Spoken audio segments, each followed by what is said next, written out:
Welcome to Flights of Fancy. I'm Dan Norbury. Walter Brown. And of course, we're joined by the great Kevin Goldhahn up there in Astoria, New York, with his 2020 single, May the Day Shine, A Million Sweethearts. His former band was the Gantry. Check him out. Amazing stuff. Hey, Dan, we're back. Number 4. This one is 14.5% now. Next week, let's start there. This is a barrel-aged sour brown quadruple, and this comes from Hermit Thrush. This is from Brattleboro. First of all, you want to talk about sour? Wow, that is a potent sour. Like as soon as it hits, it doesn't even go in your mouth, and you start puckering. If you don't like sours, don't drink this. Oh yeah, don't even go near this. No, I mean there are some like slushy sours that are more like smoothies that are great. But if you don't, but this place that's all they do is sours. Honestly, your mouth just becomes like a tube. But does this as soon as you drink, you're like, does this taste like 14.5 though? No, it's too much of a sour. It's you can hide a lot of ABV in a sour. If you like sours, woo. This is the best sour I think I've ever had. This is great sour. And it's not. I wonder how many of these I could drink though. Gotcha. All right, so this section we're going to talk about other influences. So what I want to know is we're going to go back and forth on this, and I don't want you to go overly into detail because that's part of my problem. I know you're prone to that. I want you to pick one novel. One, just one. No, we're going to do others, but I'm just saying. Oh my God! Give me one at the moment, just one that you could say that when you read it, and you're like, okay, this is teaching me something as a writer. All right. In my current state is Catch-22, Joseph Heller. Okay. You've liked that novel for a while. Yeah, too. and I feel horrible because I've read other stuff from him and he just couldn't match it. And I haven't read it in a while. It's one I haven't gone back to. Almost because I don't want to. I've ever read it, tell you the truth. Because I love social commentary. I love satire. I love Twain. I love... Back to Joseph Heller, Catch-22. How did it inform you as a writer? Just that you can poke fun of things using satire as a weapon to make people laugh and also make them angry. All right, my answer, Cormac McCarthy. It wasn't All Your Pretty Horses, it was Blood Meridian. That was right around the time I started Thursday's Child. Cormac McCarthy is a brilliant writer. Brilliant. Doesn't use quotes. No, like on the road. Which drives you crazy. No, it doesn't drive me crazy because sometimes it does. Right? Well, Joyce didn't either. But you could argue it's artificial. There's no reason not to use quotes. No, I had a reader who got on me for not using quotes in one of my stories. I'm like, you don't need it. Anyway, it wasn't the quotes, the lack of quotes piece, because I used quotes in Thursday's Child. It was the fact that your sentences can go as long or as short as you want. Like, I believe the first, and this is off the top of my head, the first sentence of Thursday's Child was, I was born on a Thursday and I'll be dying on a Thursday. And since this whole mess began on a Thursday, I thought that's where I should begin. Okay. I like your use of epistrophe. And then he goes into this, like, I know it was the Thursday because I had this radio, and he's talking about how it would crackle and jump, and it just, there's a lot of compact imagery in there that I'm not doing justice at the moment.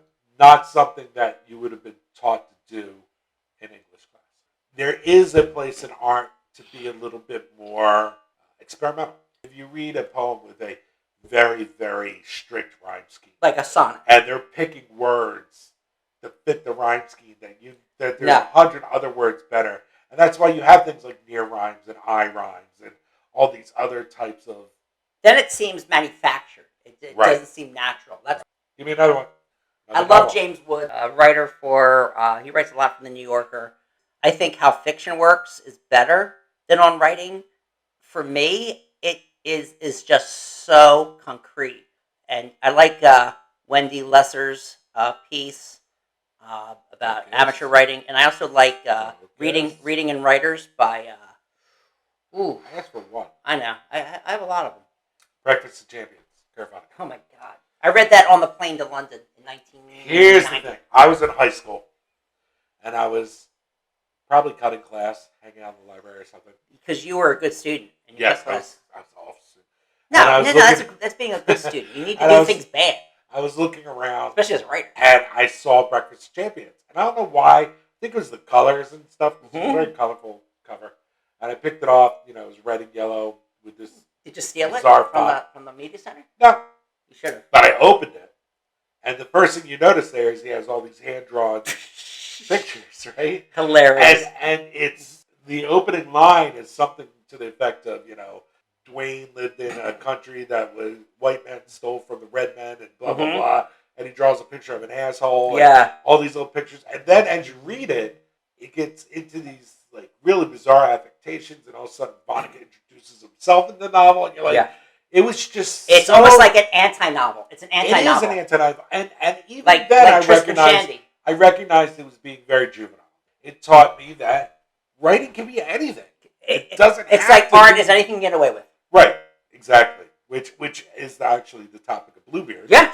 Which is great. Which he did later. I think I read all of Vonnegut. Yeah, I think I've read almost all of Vonnegut. Except maybe like the last one that he came out with when after he died. I think something came out. I think that was essays though. It was. I loved Vonnegut because he was kind of a thumb in the eye to the literary establishment. He was. But at the same time, part of the literary establishment. He had a foot in both camps. Right, he absolutely did. And when he would write like Galapagos with the I'm going to put asterisks next to the people who are going to die, or Dead-Eye Dick, where it's here's recipes that I'm throwing in. It's just I always had that Slaughterhouse 5 is I always had this little bit of shtick to him. Right. But it was purposeful. I'll tell you one thing. When my students pick that to do independent reading and they have to write a research paper on Slaughterhouse 5, it is the hardest thing for them to come up with something because it's so complicated.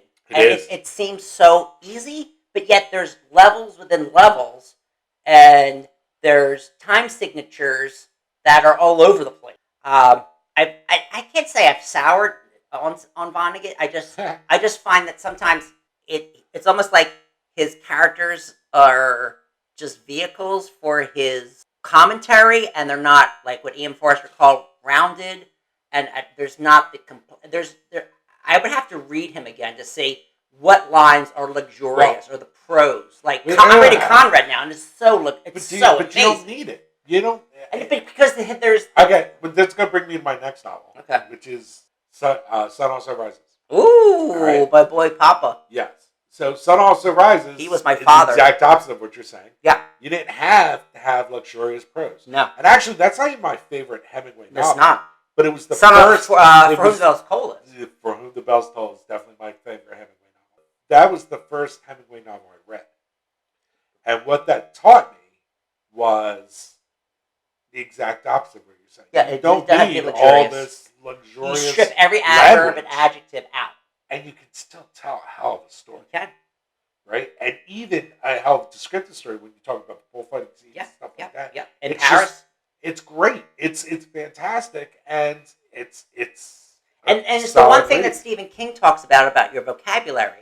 Steinbeck writes with his vocabulary. Faulkner writes with his vocabulary. Joyce writes with his vocabulary, and Hemingway writes at a 4th grade, 5th grade level. You write with the vocabulary that you have, and there's nothing wrong with that because Hemingway is. I know I teach Hemingway.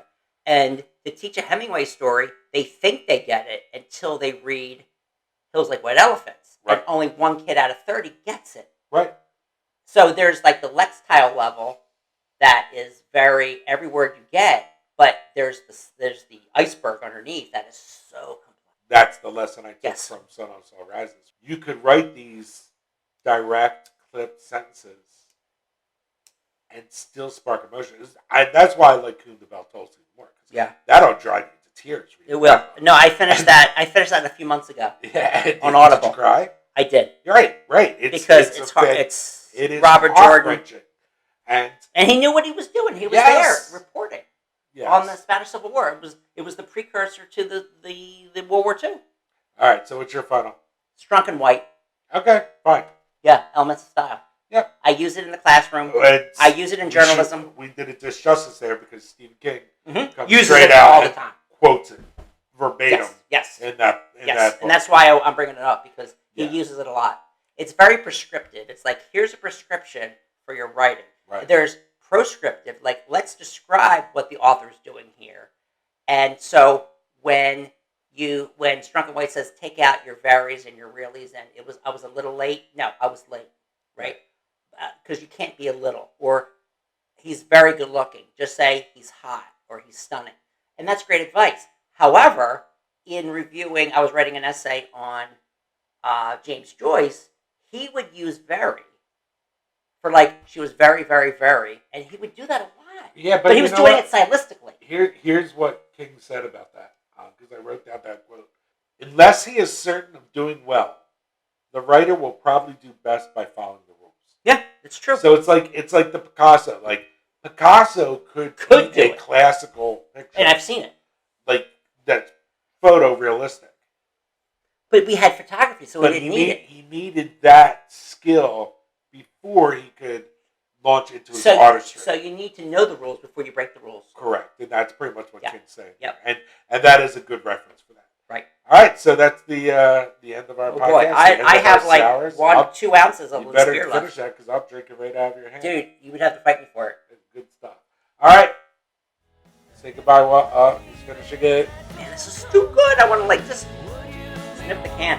I'm getting some drop. Ooh. That's not I'm sorry, but it's my beer. No, that's true. No, but I like to share beer. I mean, that's the only thing about craft beer. I love sharing.